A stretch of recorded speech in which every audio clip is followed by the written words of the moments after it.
Good morning, everyone. We welcome you to our Saturday morning Bible study for June 2nd, 2018. We are recording from the Plainfield Christian Science Church, Independent, from Plainfield, New Jersey, the United States of America. And this morning, Tom from New York, who is, for a few hours, Tom from New Jersey, is our moderator. Well, hello, everybody, and welcome to our Bible study today.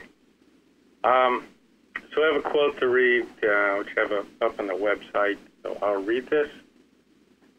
With the reading of her textbook, Science and Health with Key to the Scriptures, Mrs. Eddy insisted that her students make every day a prayerful study of the Bible and obtain the spiritual understanding of its promises. Upon this, she founded the future growth of her church. So this was from the annual meeting in 1906, page 48. Beautiful. Perfect. Thank you. Absolutely. Thank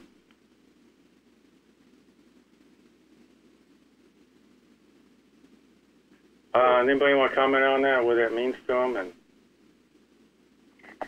Well, lest we ever forget, the Bible was here for. Really, that is something we should emblazon in our hearts and minds and souls, because look at it. Look what's happening to it. And even within the movement, how little it's read and appreciated. So great. That's on our website, you said? for today's Bible study. Oh. Yep. So, Read it again. okay. With the reading of her textbook, Science and Health with Key to the Scriptures, Mrs. Eddy insisted that her students make every day a prayerful study of the Bible and obtain the spiritual understanding of its promises. Upon this, she founded the future growth of her church. Perfect. We should put that somewhere on. Where was that Page located? 48. Right. We should put that somewhere on the Bible study page. The last sentence, there's more to it, which I didn't put up there. Just in full disclosure, you'll read it longer. But I wanted to emphasize that she's telling us to study prayerfully and learn the spiritual significance of the Bible is important for the growth of our church. That is Okay. very significant. And she's insisting that we do this. I mean, that's volume. Go ahead. I think what she's saying about obtaining the spiritual understanding of its promises, it speaks volumes too, because God has promised a lot, and often because we don't see it, we think it's not going on. So I think it's important, the spiritual understanding of its promises. There's a lot of promises in the Bible that we have to continue to look to and trust Him more. Yes. Yeah, there's a reason why throughout history people have made the effort to write those promises down and to protect them from those who would try to get rid of them. People sacrifice their lives to keep those promises in writing somewhere, somehow. People sacrifice their lives to have those promises translated into a language that people could read and understand. And the opposition to that is still going on today. And one of our watches not long ago, it addressed that. A couple instances that GQ magazine saying one of the books you don't have to read anymore is the Bible. Not that that opinion is worth 2 cents, because it's not. Had some other books on there that I absolutely love and think everyone should read. And then that law in California that's being, I don't know where it is now, but they're trying to pass. And it's a gay rights thing, but it would make reading the Bible prohibiting it, because it's perceived to be anti-gay. Or it's used that way. Used that way, twisted that way, yeah, you know. So we watch these. This is where, again, Gary quoting animal magnetism. See what it's trying to do. Know that it can't be done. And then see to it that it isn't done. This is our job. This is the job of the watchers. And we can change the course of history. If we will see to it that it's not done. Thank you. Well, throughout the Bible, and I've been studying a lot in the Old Testament recently, it's just those who turn to God are saved again and again and again. Yep. Absolutely. And that's why it was written down over and over and over. Yeah. Lest we forget. These people proved it, and they wrote it down, as did Mrs. Eddy, so in her time. And so we turn to it and get comfort and knowing that it, what hitherto the Lord has helped us, hitherto He will. One of the things I like about the forum and the testimony meeting is they'll bring out how we can prove it. Yeah, absolutely right.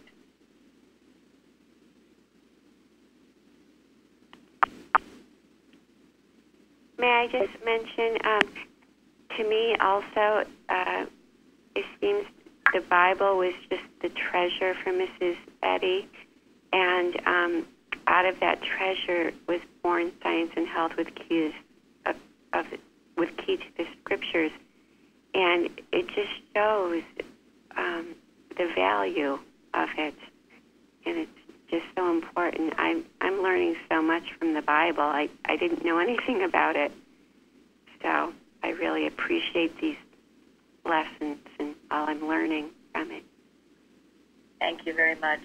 And this is why we encourage you all every day to study and read chronologically, apart from reading the lesson, but you read the Bible, Science and Health, and prose works. They are all hugely important. And many scientists do not do it. And therefore, they don't know what they're talking about, and they do not know how to defend themselves from animal magnetism, which is a very, very sad state of affairs.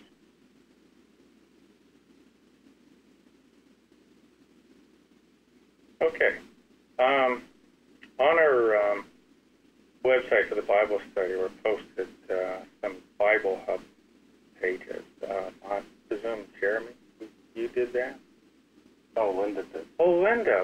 Yeah. Yes? Linda, are you on the call? Yes, I did. Yes, do you want just to, since you posted that, do you want to just describe Bible Hub and what's there? Or? Well, it's a wonderful resource that has almost any Bible version you would be interested in reading. It has commentaries, dictionaries, and now I know a lexicon, which I wasn't really aware of, but it was giving you the meanings of the Greek and Hebrew. And so it's a wonderful website. And it has also, I think, sermons on it. There's a lot of information there. It's not the only one out there. I actually stumbled across, I think it's the state of Arizona for the branch churches. They have like tons of links to references, so there's a lot out there, you know. So I have to say it can be overwhelming. So sometimes you just want to find one or two things you like and focus on that. If you don't mind, I mean, see, when I grew up, we didn't have all these resources, so there was like a commentary that we used, and frankly, I just never got very far with it. I thought I'd read just a couple things. This is relating to our study today. So it says here, this section is a conflation of J, E, and P with some redactional elaboration. And it also says further on, this is the E recension of the J2 story in chapter 15. What's the name of that commentary? The Interpreter's Bible, the commentary in 12 volumes. So that really cleared it up. Much greater understanding. Got it. Got it. Now, going into our first question, they also say here about Sarah, they say the change of name from Sarah to Sarah probably reflects the change from Abram to Abraham. Okay. Great. All right. That's a big book not to say anything. And that's what you call intellectuality.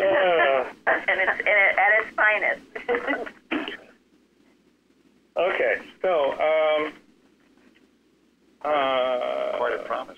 okay. I think maybe on the website it's a little different order, but I just want to start out this way. So, in the Bible Hub lexicon, chief captain in Genesis 21 verse 22.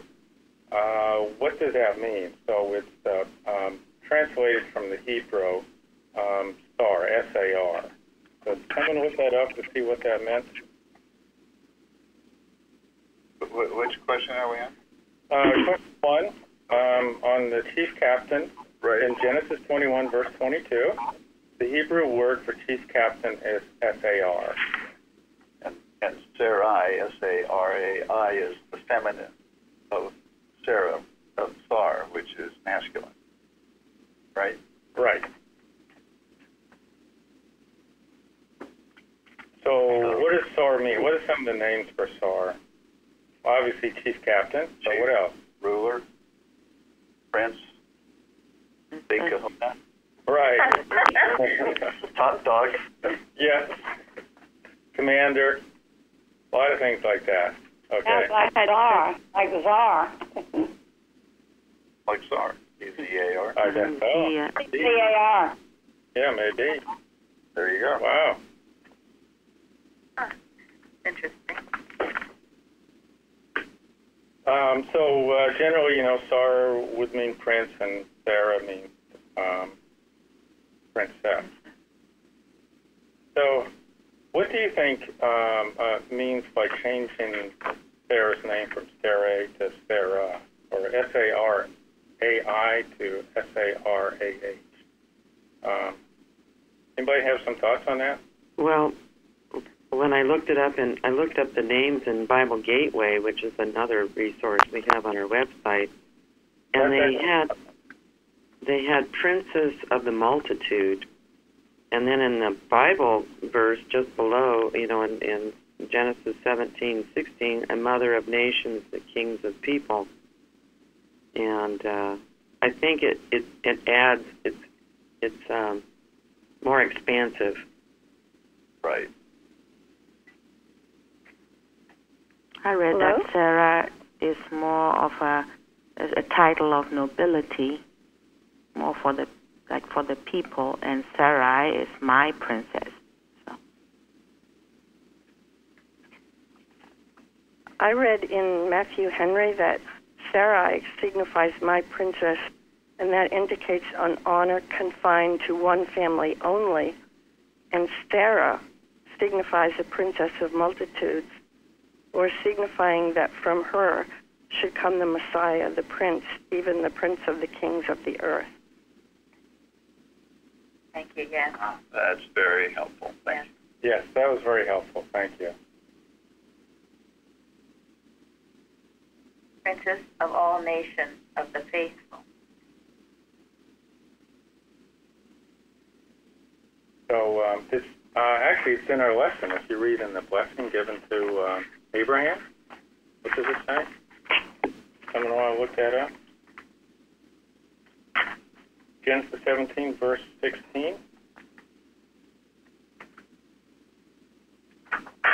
Yeah. I think there's someone who would like to volunteer to read that. That would be. And I will bless her and give thee a son also of her. Yea, I will bless her, and she shall be a mother of nations. Kings of people shall be of her.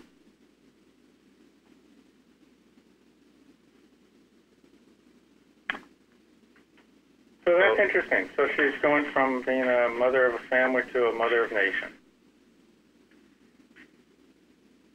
Plus, she's going from being a mother of no one to. That too. Well, I read, I mean, it's a little different, but maybe it goes to the next one. Bless her in her body with fruitfulness, who before was barren, and in her soul with spiritual blessing, and in both with the blessing of eternal life.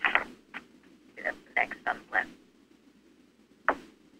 Good, thank you. Okay, so I want to read something because I know typically as Christian Scientists we talk about changing her name from Sarai to Sarah a little bit differently than what we just described. So I thought I'd read this. This is from the journal in 1920, written by Louis Lewis. That's an interesting name. Titled The True Israelite.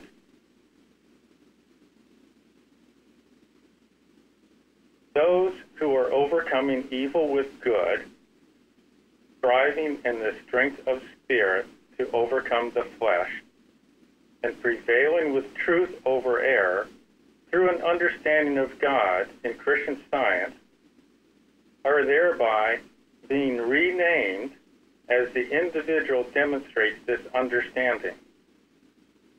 It is customary among the Oriental nations, and especially among the Orthodox Jews, to assume a new name to mark a new relationship. In some instances, after one has been saved from death, a new name is given. We find that Abraham and Sarah changed their names after they saw the light of truth and followed God. Jacob seemed to have a struggle, harder struggle than did Abraham, wrestling with the beliefs of the flesh and the devil. But he made his demonstration and prevailed with God or truth, and that is why he was called Israel. Very good, thank you. That impersonalizes it, puts it where it should be. I was telling Gary I came across a website and the person writing it said after much research that he absolutely was sure that the black Americans were the Israelites. The remnant. Yes. Now the thing about any of this claiming this or claiming you're the chosen people is all this fighting and feuding. You know, how does this help? Anybody claiming it. So, because, anyway, if it's helpful, yes, but it's not helpful. So that puts it in its right place because everyone has the opportunity to be what God made them. So thank you for that. And that's the truth. That's certainly my interpretation of it. It's not just some set of people that are chosen over others. How could that be? It doesn't make sense. I think the same way, that's why the Christ is so important. The understanding that Jesus is not some person or was not some person that we should still look to, but the Christ, impersonal, everywhere. Thank you, yes. Liberating. And it unites us. It brings us together rather than dividing us, making us enemies.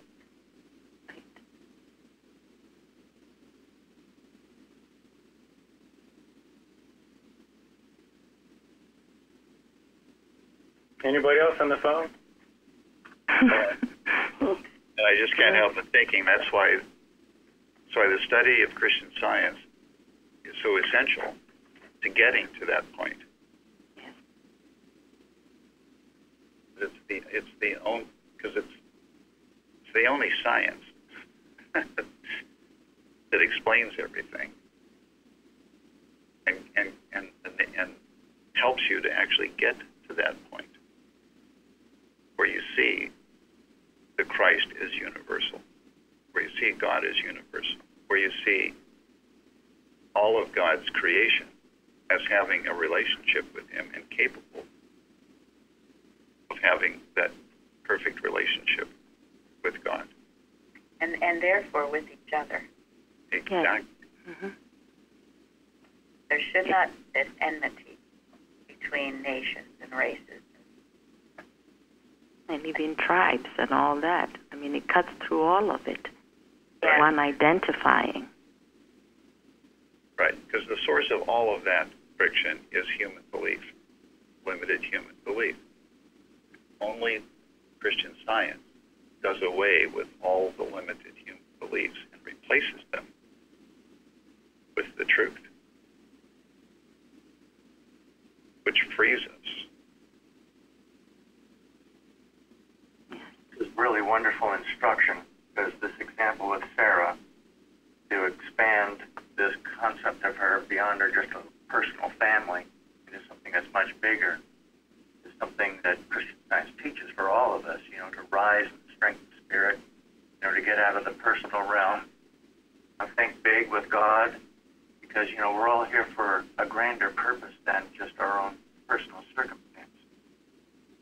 Get out of those and into this grander purpose, you'll resolve so many problems and bring about so much good.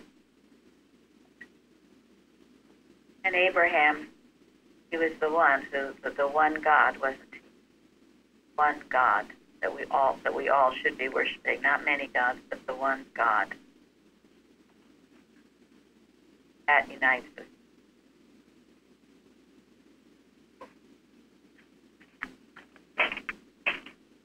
Okay, the next question is a bit just so you understand the lexicon and also just for fun, I guess, okay? So, what's the Hebrew root word for bless? For the word bless, it's in Genesis 17, verse 16.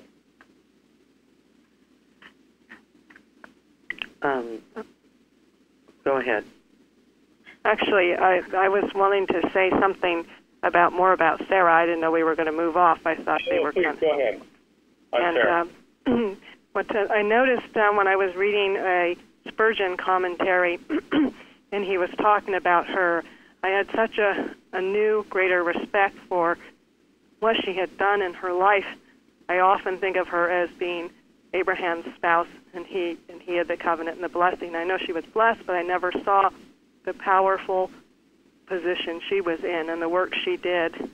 And they also, First Peter tells the people he's writing to, especially the women, that as Sarah obeyed Abraham, calling him Lord, and you are her children, if you do good and do not fear anything that is frightening.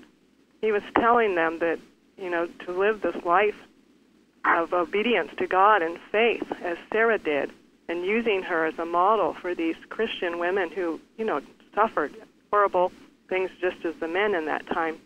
And even in Isaiah, they said, look to Abraham your father and to Sarah who bore you, for he was but one when I called him, that I might bless him and multiply him. But she's, right up there. And then he talked a lot about what she had to do when following Abraham into strange new lands with strange people, that Abraham would leave her at times and had battles, and she had to live in a tent instead of a home. And just the faith and the commitment that she had. So she was, we can go straight into the blessing from this, but she was blessed because of how she lived. And it gave me such a new honor and respect for her, because often we talk about the story about when she gave the bondwoman to Abraham, but there's so much more to her. That's wonderful, and that's very true. We link that to her. So what was the Spurgeon article that you're speaking of? Let me see the title. Sarah and Her Daughters is what it's called. Sarah? Sarah. No, just Sarah and Her Daughters. I can send you the link. Thank you. Spurgeon often has very, very good things to say. He's a good resource of fresh ideas, Spurgeon. Thank you very much, Linda. Yeah, he was an amazing guy. He was an amazing guy. He wrote his lectures very quickly, I understand. A contemporary of Mrs. Eddy. He was in, England? And he was often under great attack. He went through horrible stuff, challenging the thought of the day that was trying to do like we are now, challenging the incorrect teachings. Yes. You can find his biography. We watched it. I think it might be on Netflix or Amazon Prime, one of those. But anyway, it's very interesting. We talked about it once at the round table, probably several months ago.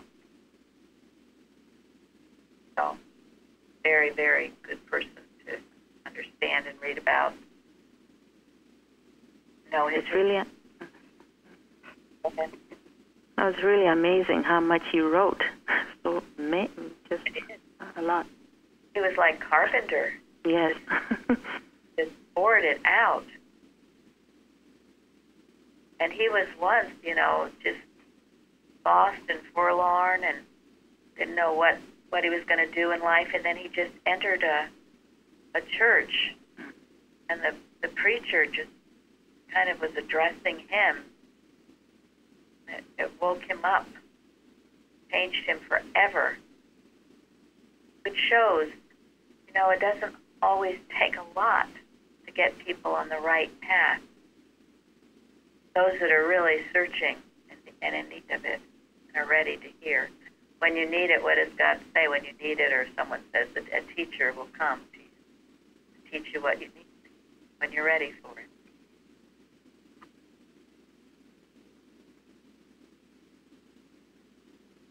Thank you, Linda. Great, thank you, Linda. So, all right. Do we have the answer for this question too? For Ralph? Okay, thank you. Okay. So, question 3. So, our lesson this week is God the only cause and creator. So, what Bible verses in the lesson say who creates? Frankly, I was struck by that. Maybe I'm jumping ahead. It's like every verse. But anyway. We just go around, and if you select one verse that has some, and that was meaningful to you, and just read it and say what it means to you. So that'd be great. Well, I kind of like what James said. Every good gift and every perfect gift is from above, cometh down from the Father of lights, with whom is no variableness, neither shadow of turning. I think he's making a distinction there that every good gift and every perfect gift, what God creates is good and is perfect. And there's no changing it. There's no perverting it. There's no polluting it. It's false beliefs that don't get it, that don't understand it, or that don't experience it. But what God gives is good and is perfect. And we can count on that. It's a spiritual law as well as a promise.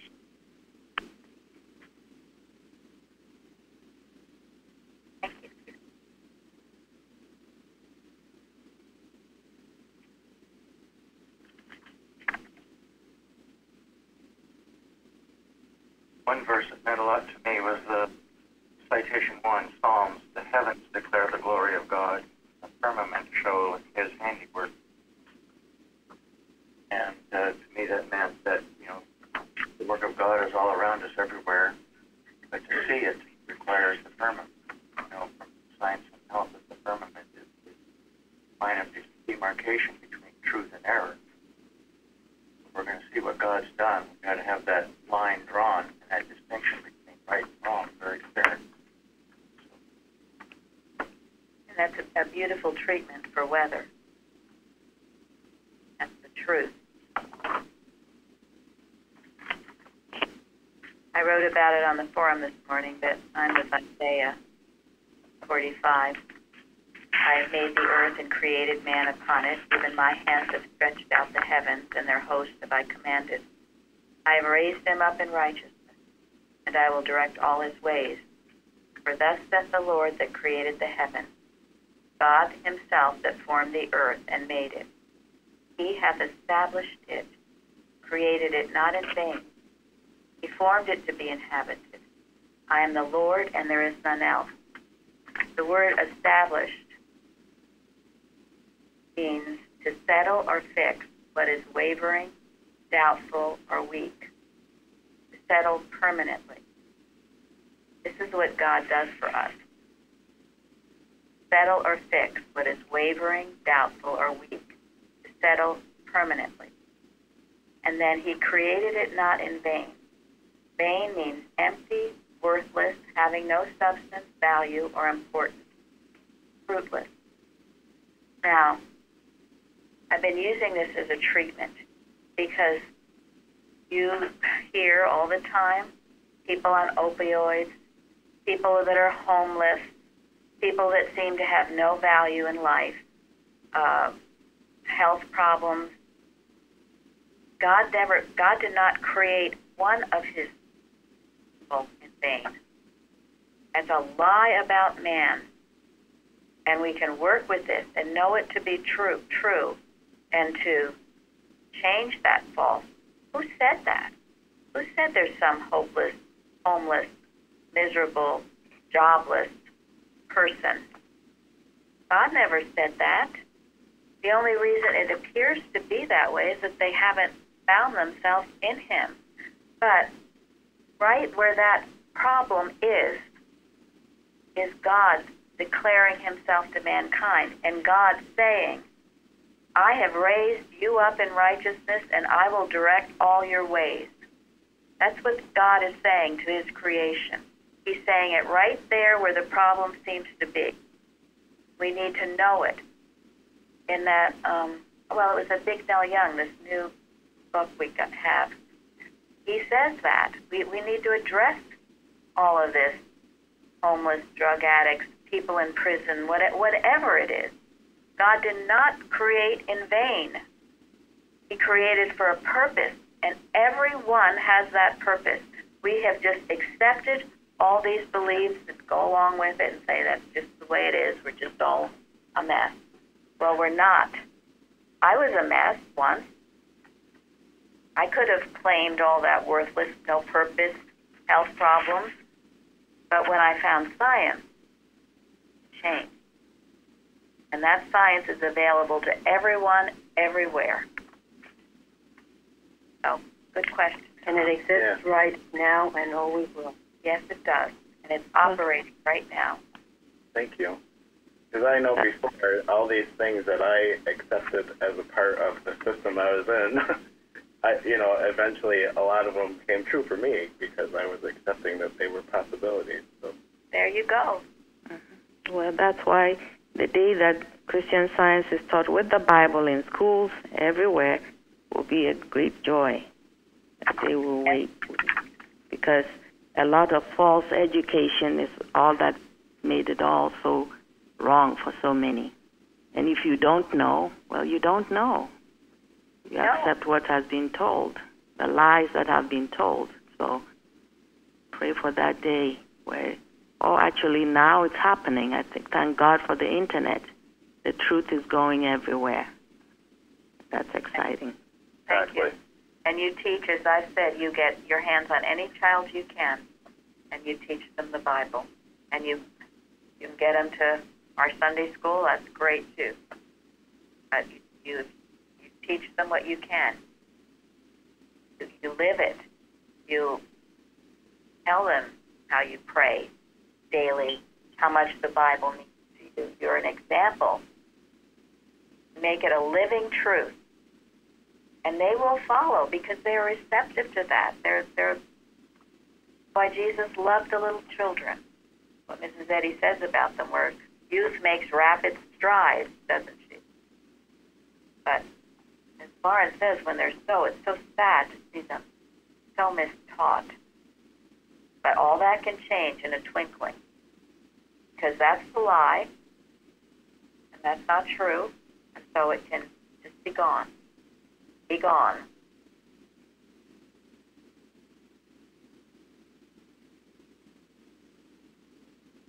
Who else?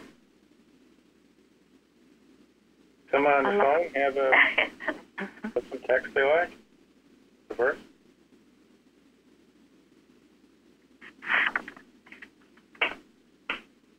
This is Suzanne.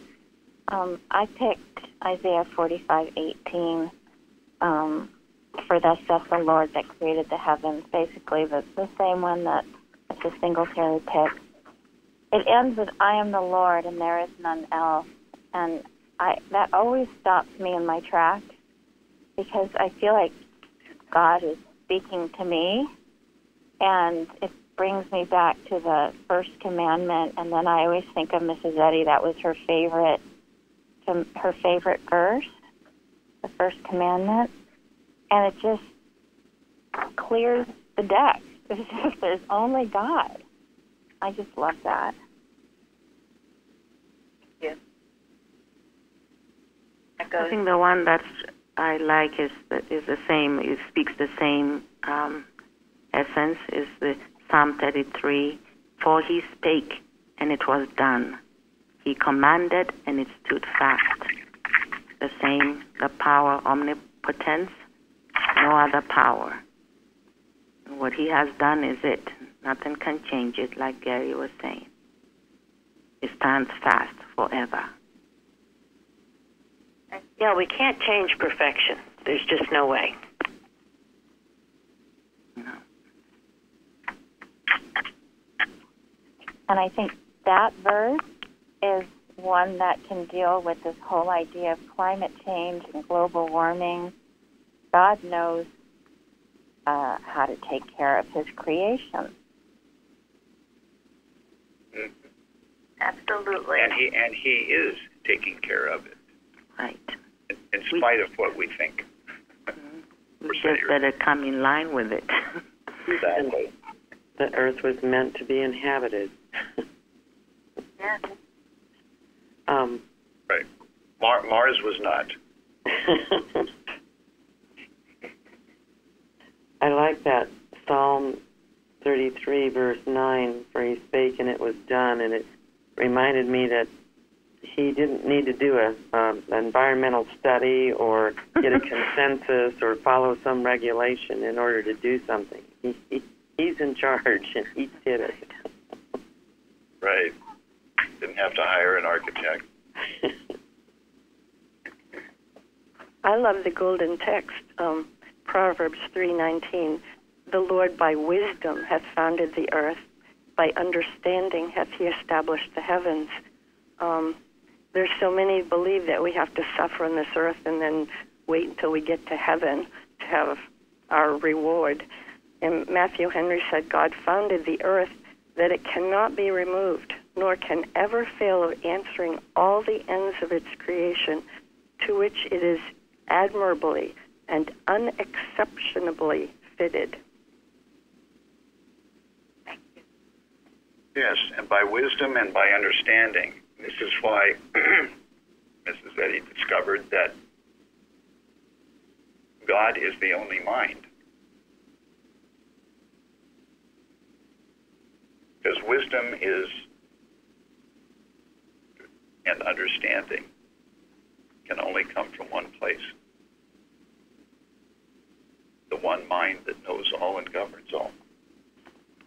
And that's what Job said. He that is perfect in knowledge is with thee. Exactly. In Psalm 33, I like where it says, the earth is full of the goodness of the Lord. And you see that goodness all around us.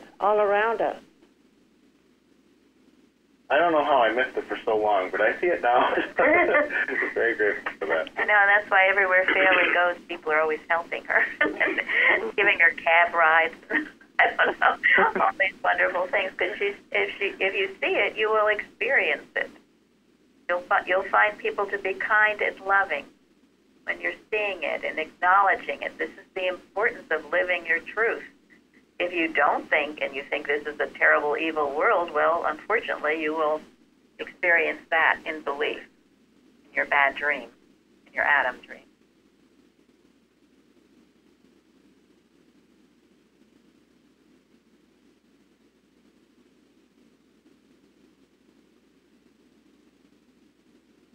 I also liked Psalm 33:9, for he spake and it was done.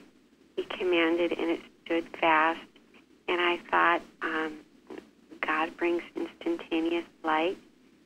There's no delay, there's no discussion, and we become immediately aware of his good ideas. Wonderful. Yeah.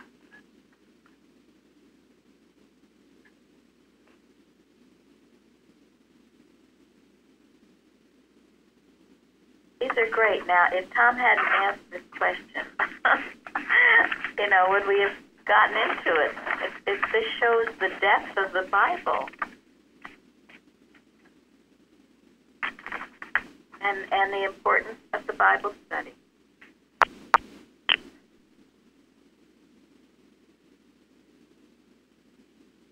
Who else?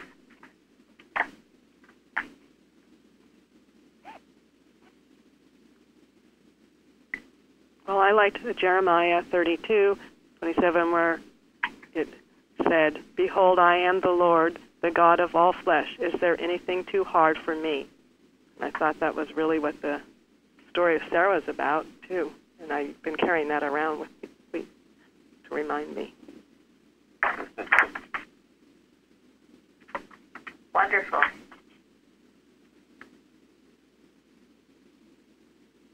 And I think, and Mrs. Eddy explains some of these things, I think, in the sentence on page 507, where she says, creation is ever appearing and must ever continue to appear from the nature of its inexhaustible source.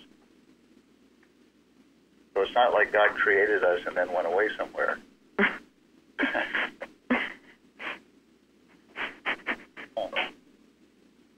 Creation is ever appearing. Pretty exciting.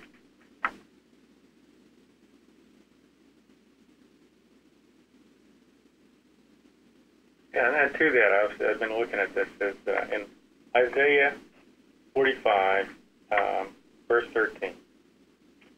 I have raised him up in righteousness, and I will direct all his ways. Well, if he's going to direct our ways, that means he's continuing to oversee us and to create.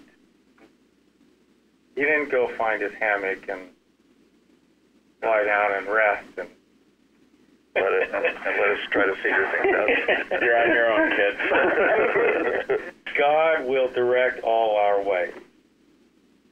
And what's our responsibility in all of this? We have to listen and act. Obey. Obey. Thank Trust. you. Yeah, our only choice is to obey or not to obey. God speaks and directs. And what has gotten us into great trouble is the idea of what? Disobedience, yes, but what else? And in the regulator. Yeah. I've got my own mind, so I don't need another one. Yes. It's the ego. And you'll find it, I find it sometimes in myself, where you're struggling. You want to be the one. You want to be the one controlling. You want to control your child. You want to tell them how they should live their life. You just can't stay out of it. You just got to do it.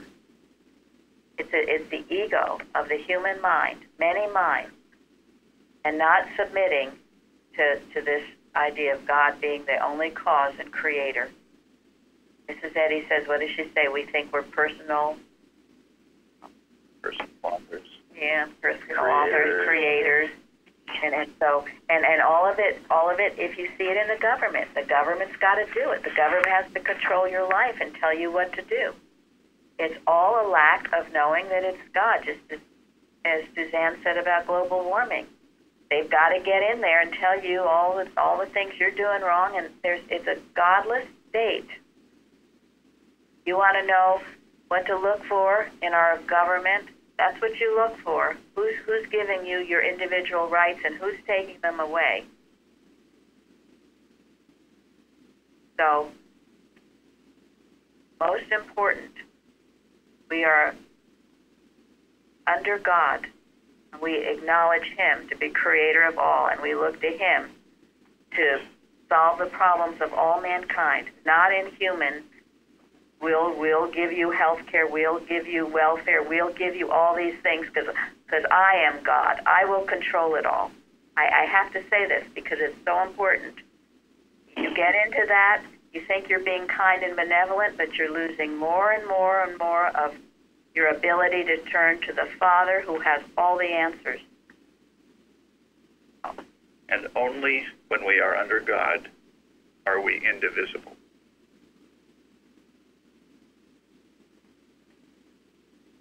Our forefathers knew that. He knew it. Only in Christian Science can we demonstrate that. In science. And with our forefathers, it was a lifestyle with them to study the Bible daily, look for the inspiration that it gave. Thank you. Just as Tom started out, that's what they did. They did it. And they knew how important it was if they were in government or leadership, always turning to the Father for the answer. So as we do it, there's only one thing we can do, and that's do it in our own lives and know that His plan is unfolding.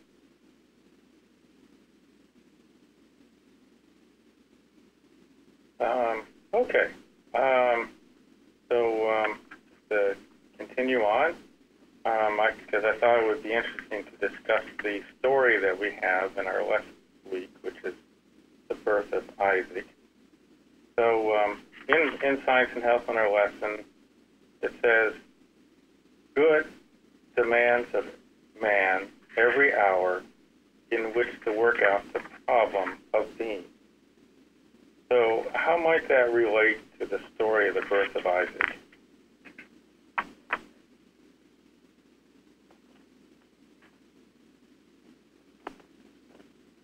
It didn't just happen in one day, but in every hour. When I first saw this, the first thing that came to mind was, O life divine that owns each waiting hour. And that each hour, that's from our hymn, O Gentle Presence. And then each hour unfolds God's purpose to learn to wait and obey and trust God. And then, a day with the Lord is as 1,000 years.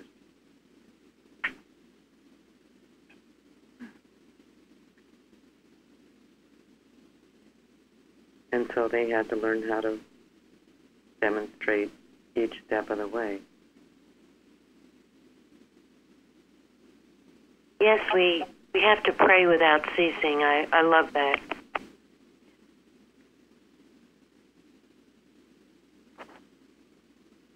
And how do we work out the problem of being?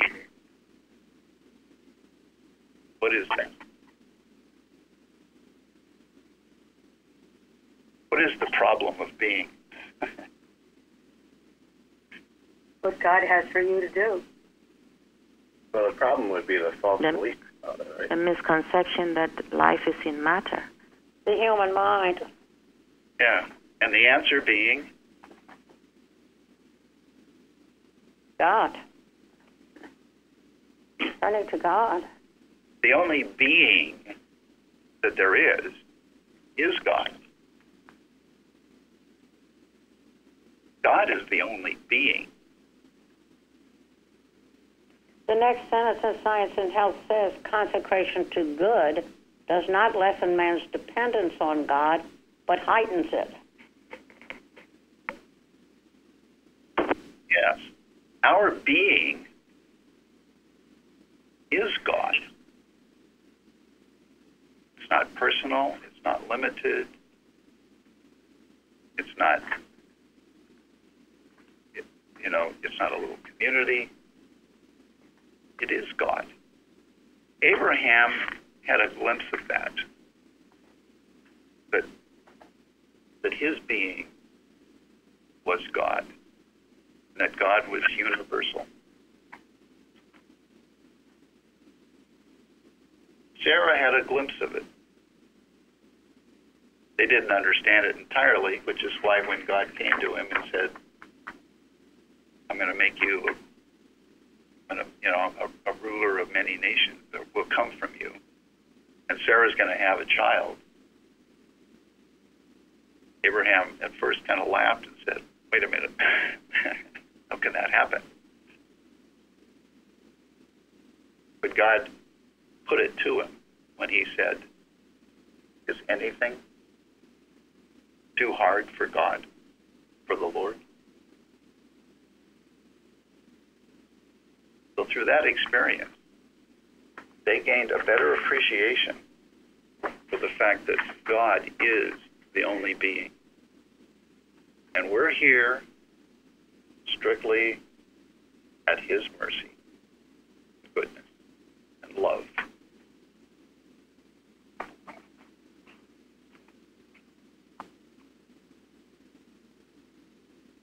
So that's why Abraham and Sarah were able to go on and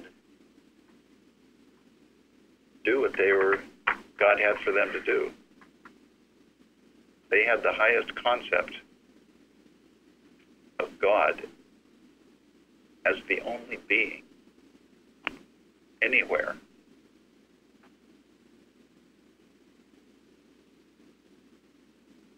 And throughout history, people have shown that great understanding. Jesus obviously had it cold. Mary Baker Eddy had it. People throughout. Those who have understood that their being is nothing except in God have been able to do the greatest things for mankind. I thought that statement from Science and Health is perhaps one of the most important, and all of you should be experiencing this. Consecration to good does not lessen man's dependence on God, but heightens it. Neither does consecration diminish man's obligation to God, but shows the paramount necessity of meeting Him. The more you progress in this science, the more you cannot take a step without asking the Father. The consequences get greater and greater. You learn you are absolutely nothing without Him. And all of you should be feeling that. So, it's the only peaceful way. Pardon me? Go ahead. No, I felt it's the only peaceful way to feel that. Mm-hmm. If you take a misstep, you lose your peace, you lose your joy. It's almost an instant. It's a rebuke to get back on the track. Yeah. Mm-hmm. Well, I think it says that what we do is continuous, it's daily. We don't pay attention to the human cycles of life. Well, at this point in my life, I should be doing things this way, or I can't do this anymore, you know? Every day, today, right now. Thank you. So age is irrelevant. Yeah. It also means patience. Sarah waited a long time, you might say. Right? Yeah. Yeah, those are all good examples of all of that. I think that so much faith. That's good. Lauren? No, I think the patience part is very important because after all, they waited like 25 years after the first promise that they will have a child. And I mean, all that time, it's like us, you know, we know that God will do something, and yet we want to do it our time or question if it hasn't happened at a particular time. So this is, I can't imagine what they went through. Well, God, when are we going to have this child? And they still had to wait that long. But it came at His right time. So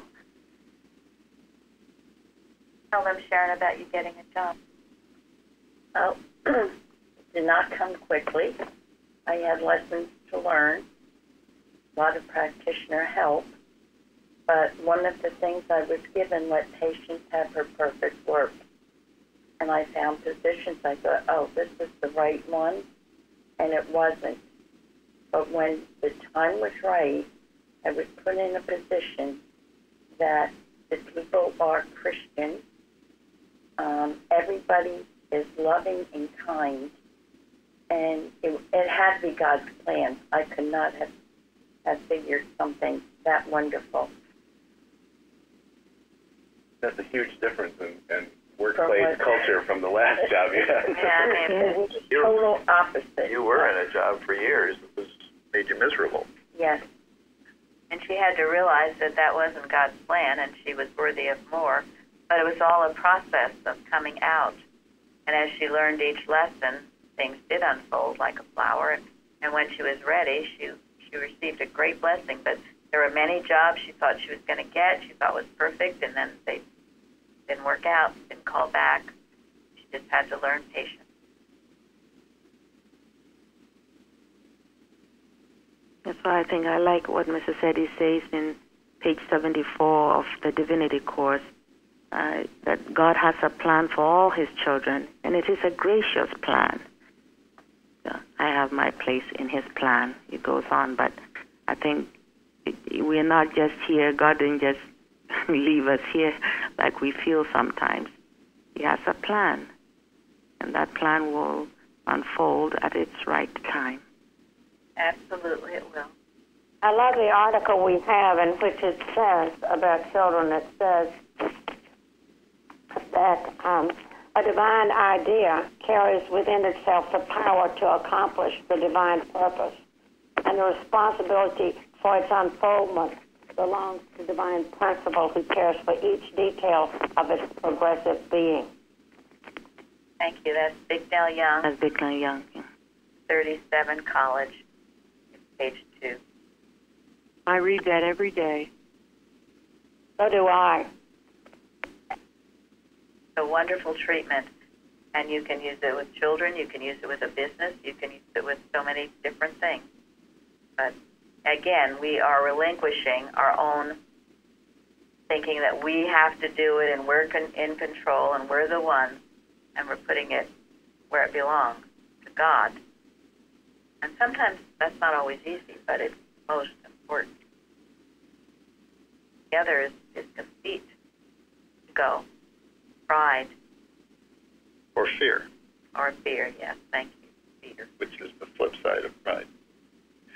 Now, this is all really so important to just get rid of every preconceived notion as to what you think you should do or where you should do it or how you should do it. And let God guide you. He knows better than any of us. All the time.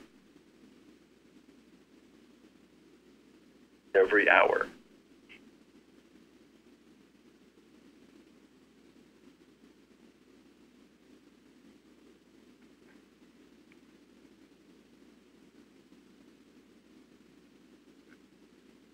So how we doing? I was thinking about whether to tell a story or not, but I guess I will since I've mentioned it. So I have a very good friend of mine that I worked very closely with because we're in the same group, and that was a couple of years ago. And she was absolutely miserable, and I can attest to that because it was absolutely miserable there. She got a job offer in a completely different profession. It was a close friend of hers. And then also she got an opportunity to go work somewhere else within the same company where I was at in a similar fashion that kind of fit her career path. And she was trying to figure out, well, do I stay in my career path where, which kind of makes sense, but I'm so unhappy here, and really it was more department-related than company. Or do I go work with my friend, and completely different job. I told her to be very careful about, just think through her decision on that, and leaving the company was not necessarily, it seemed easy to go work with a friend. But just think about that before you do that. And so anyway, I had lunch with her recently, and her friend, she went to go work for her friend, and her friend was fired without any notice. It was done in a horrible manner. And the place is worse than the place she left. So I'm not saying I would make a decision better than she did, but this is the reason we kind of think things through about what we do and why we do things, you know. So we look to God. I'm sure things will work out for her, but yeah. That's the perfect example of how we can't do anything without God. Not one thing, not making a bed. I'm learning that more and more from this church, and it is so freeing. Thank you so much, Plainfield. Well, and also, this brings up a good point. Tom mentioned the importance of thinking things through. What is thinking? Listening to God. Yeah, who can tell me? Is thinking anything other than praying and listening for God's guidance? No. No. That's what right thinking is. Exactly. Exactly. Mrs. Eddy talks about the importance of reason and revelation. Without revelation, human reason has nothing to work with. When you try to figure out things humanly, weighing the pros and cons, you're sure to make the wrong mistake. You've got to ask God's guidance, and you will feel Him. He prompts you to the right action. But you can't just conjure that up one day when you think you need it. You've got to be living it, as Tom said, moment by moment, day by day. Then it will be there for you. You cultivate your spiritual sense. Can't make a wrong move. And this goes back to consecration. Good demands of you every hour in which to work out the problem of being. Every hour you are having opportunities to hear God's voice, even as Janet said, when you're making the bed. You'll either do it right or wrong. There is no menial task. Yeah, no menial task. Right. That's a quote from Mrs. Eddy. So we've gone through our hour, but our last question, I think we can spend a couple minutes on that, is to me, and arguably, the most important question of today. All right? What does Paul say is important for us to do? It's in 1 Chronicles chapter 29, verse 13. It's our topic, by the way. Isn't that David? Yeah, it's not Paul. It's 1 Chronicles. Oh, I'm sorry. I know what I was writing. Thank you very much. Yes. I don't know who said that. So, what does Chronicles say? How about that if I rewrite that? Thank you. So what does Chronicles say?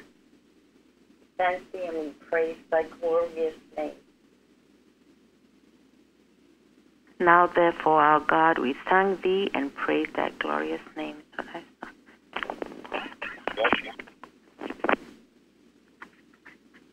Gratitude is essential. Why, Tom said, arguably, but maybe not, the most important of all of the questions. Because without that, you think you are an independent creator, you think you miss all that God is doing, you think you're doing it, and you get totally off track. I mean, here's my thoughts about why it's important. I mean, frankly, if we're totally broke, or we feel sick, or we're miserable, or people are mistreating us, or we're depressed, or whatever it is, what should we do? And really, the answer is always that we should thank God.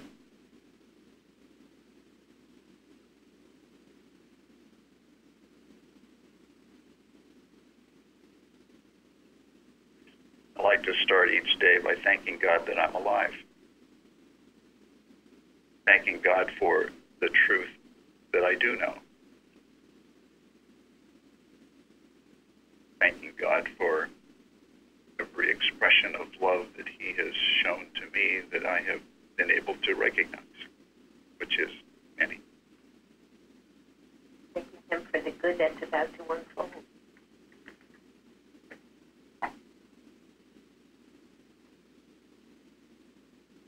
That's why those three, grateful, joyful, praying, to me is a good thing.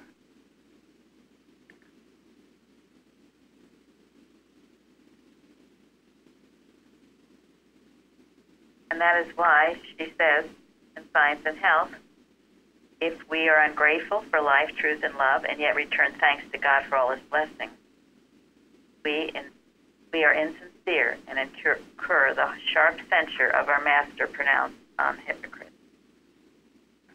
What was just described was being grateful for life, truth, and love. That's what we need to be grateful for, and all of us have that to be grateful for. When you're grateful for that, if you think you're lacking other things in your life, when you're truly grateful to God, that opens up channels for God to reach you in many other ways. But if you're not even grateful, Gary said, to be alive, for life. You're not grateful, also, he said, for the truth that we're given.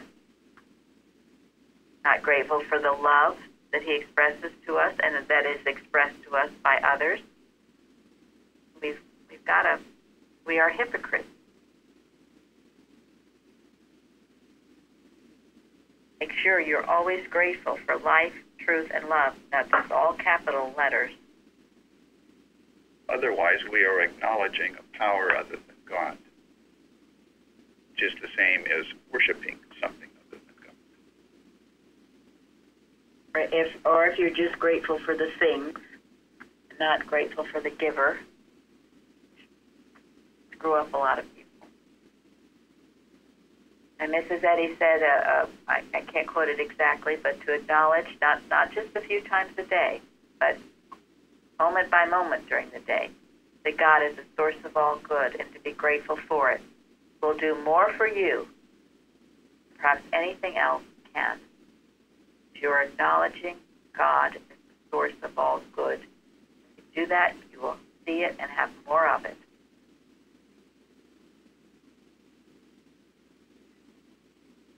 So powerful.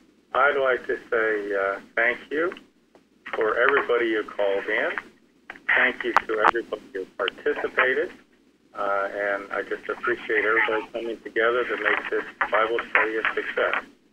Thank you, Tom. Thank you. Yeah, Thank you. Thank you. Thank you. Thank you, Tom.